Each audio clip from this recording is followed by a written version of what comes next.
Are you looking for freedom? Freedom from the daily grind and hustle? Or just finding a way to live the life you always wanted? Then join us on the Investing for Freedom podcast. Our host, Mike Ayala, will help you discover new ways to find freedom with tips, insights, and interviews. You'll learn the exact systems he's used to travel the world and live his best life. True success and happiness are all about freedom. And here's your roadmap on how to find freedom on your own terms. Welcome to the Investing for Freedom podcast. Here's your host, Mike Ayala. Thank you for joining me on the Investing for Freedom podcast. As I mentioned last week, I'm going to start a 5 or 6 part series on real estate investing and how Kara and I got started, which I think will be an inspiration for a lot of people that are not seasoned investors or not, pretty far along on their investing career. And for those of you that are, you might be inspired. I hardly ever hear someone's story about how they got started, no matter how experienced they are, no matter how experienced I am, where I'm not inspired by how they did something or the creativity behind it. So anyway, excited about the whole series. I get asked questions a lot about how we got started. And so I'm just excited to kind of get this out there. And I think this is a series of episodes that, we can always point back to and just share with people about how we got started. So a lot of times, people think that they need a lot of capital to get started. They think they need a lot of credit to get started. And that's just simply not the case. If you have all that, great, it's going to make your life easier. But even if you don't, that should not be an excuse to not get moving and get started. So I mentioned last week, there's some things that one of my mentors, Barry Liparelli, always says, if you can find the 3Ds, death, divorce, and don't want them, some kind of reason why somebody wants to sell a property and why you're a good fit to buy that property, that's what creates win-wins. And so, 99.9% of the time when somebody's looking to offload a property, there's a reason behind it. And that's where the death, divorce, and don't want them's come in. And then there's obviously people out there like you and me that are looking for those properties. And there's different cycles in our life too. I'm actually a seller of certain properties at this point in time. I've got a guy that's talking to me about some properties from our original portfolio that are in Nevada that, I'm at a place where it's obviously not death. It's obviously not divorce, but there's, for various reasons, I'm a don't want them at this stage because I've got other things going on. So anyway, death, divorce, and don't want them. What's the win-win in a scenario? And, this goes back to the same thing with the freedom formula. What do you really want? Why do you want it? What are you going to do to get it? Measure results, adjust along the way. And that's what Kara and I did when we first started investing in real estate. And you probably heard this story before, but, coaching with the real estate group. And that's when we really started asking, what do we really want? Well, we want to make sure that we can retire, before we're 95 years old. We want to make sure that we have passive income. And so the goal that we set was 10 income producing properties a year for 10 years. And we came back from that event and set our intention and, started studying and researching and found the Real Estate Investors College by Dolph DeRoos. And it's a CD series you can still find out there on Amazon, the Real Estate Investors College by Dolph DeRoos. I think they're like $250 or something now, but the wisdom and the principles still apply. And man, I was just so inspired by that. So we set the goal of 2 income producing properties a year for 10 years. I listened to Dolph DeRoos's CD series.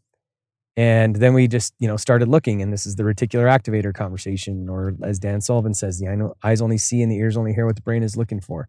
Some of you might be saying, Mike, we've heard this over and over and over. Well, it's repetition.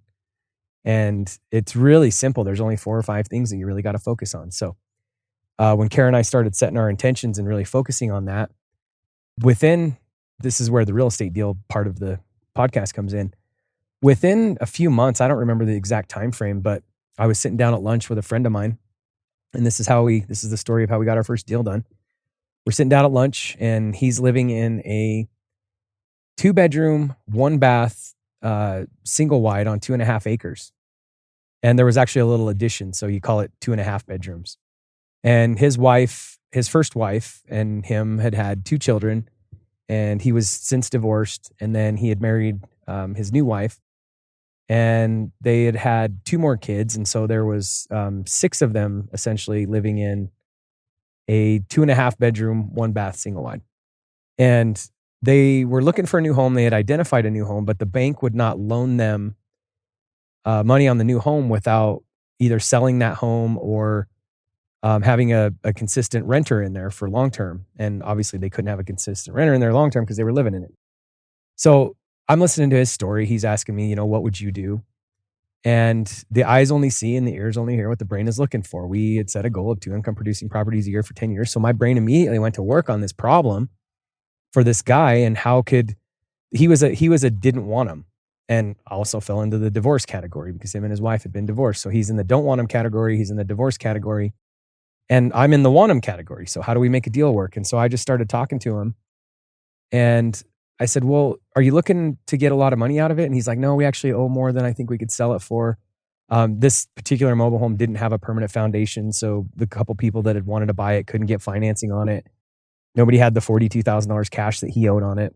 So I basically asked him, I said, listen, if I could get you out of the way, if we called your bank, and of course this was 2005 probably, if we called your bank and they let me assume that note with you as a guarantor on it, but they would transfer it over to me. And this wasn't a normal bank. I think it was Green Tree Financing, which is a mobile home financing company. Would you sell me that house? And you stay on the loan, but it transfers over to my name. You're basically a guarantor. The bank's not in a bad position. Sure. So we called the bank and they said, yeah, no problem. And I said, okay, Kevin, what do you want? And he's like, well, why don't you give me $8,000 down or $8,000 and then take over the note? And I'm like, how about 5? And he said, great. So I gave him $5,000 cash. I assumed the note. We did the paperwork. It was just like literally a 1-page assumption clause. And we were able to assume that loan. Now, whether that could happen today or not, I'm not 100% sure. Most banks wouldn't go for that. And you'll hear in an episode, probably 2 or 3 weeks down the road, how we did a wraparound clause. It was basically a lease option because wraparounds are not completely legal anymore today. But we did a lease to buy clause on a commercial building where the owner had a first position loan still with a bank on it. So you can still get away with some of this, but there's probably not a lot of that type of financing where you could just call a bank and say, hey, I want to assume this loan. But again, that was 2005. That's how we got our first deal done. So these are going to be short episodes going forward, but again, that's how we got our first deal done. And the reason why I'm really sharing this is I want you guys to really think about, it doesn't take a whole lot of money. It doesn't take a whole lot of credit. Sometimes it's just creativity and finding win-win scenarios. A lot of times somebody that wants out of a property, you're the solution to their problem. And we don't see it that way. You're constantly just thinking to yourself, well, why would anybody sell me this if I don't have $100,000? Why would anybody want to let me do that? Well, there's a lot of reasons behind it, and we don't always know that. But just keep in mind, the last thing I want to leave you with that quick first story, my friend had a problem, and my brain went to work on the solution. And it was actually really easy. Sometimes it's not going to be that easy, and you might have to come up with solution number 1, which may not work. Then you may have to move on to solution number 2, which may not work. Sometimes it might take 3 or 4 iterations, and that's okay too. But the eyes only see and the ears only hear what the brain is looking for. So if you're looking for certain opportunities and you stick with it, your brain will actually go to work and come up with creative ideas and systems. And all you have to do is just not be scared to bring it up there. I mean, what's the worst they could do? Say no? What's the worst thing that my buddy could have done? Said, no, I won't go do 5, I'll do 8. Great. Or no, Mike, I need to get completely cashed out. I'm not comfortable being in a second position. Okay, great. That's fine. Whatever. So anyway, want to throw that out there. Hopefully it encourages you guys. Karen and I would never have gotten started if we thought to ourselves, man, I don't have $42,000. How could I ever buy this home? My brain went to work, got creative. We came up with a win-win scenario. It was a win for the bank. It was a win for my buddy, and it was a win for us. And by the way, we rented that house for probably 7-8 years as a rental. And then that particular home got wrapped up with a couple other houses that we ended up using the leverage in another existing deal and sold those off. And so, it was a long-term win for us. Great rental property, produced consistent cash flows. And then in the end, when we finally sold it, I think we didn't actually sell it. We traded it in a deal with some other real estate and stuff. So that was probably 4 or 5 years ago. So, our very first deal was a home run. It got us moving. And next Monday, I'm going to talk to you about our second deal, which was a little bit more complicated. It wasn't a mobile home, but there were some serious situations that the seller was facing that would eliminate 99% of buyers. And we just happened to be the buyer that had the solution. So I look forward to this series and continuing to talk to you guys about how we structured deals and how we got creative. And hopefully it just sparks some, just some excitement, maybe some creativity in you. And if nothing else, get you excited about the possibilities with real estate and investing. You don't have to have $1 million in order to become a millionaire. There's that old saying that it takes money to make money. I don't necessarily agree with that. Because as you'll see over the next few weeks, we made a lot of money over the years, bought a lot of real estate, built a lot of assets with no money down. So have a great week. If you've found value in this episode and you know someone who's wanting to start or move further along in their journey toward investing for freedom, I would be forever grateful if you would share this show with them and help me get this message out to more listeners. Also, if you enjoy what you've heard, I would appreciate it if you take 30 seconds and leave me a 5-star review and share this with your friends. And until the next episode, cheers to moving further along in your journey of investing for freedom.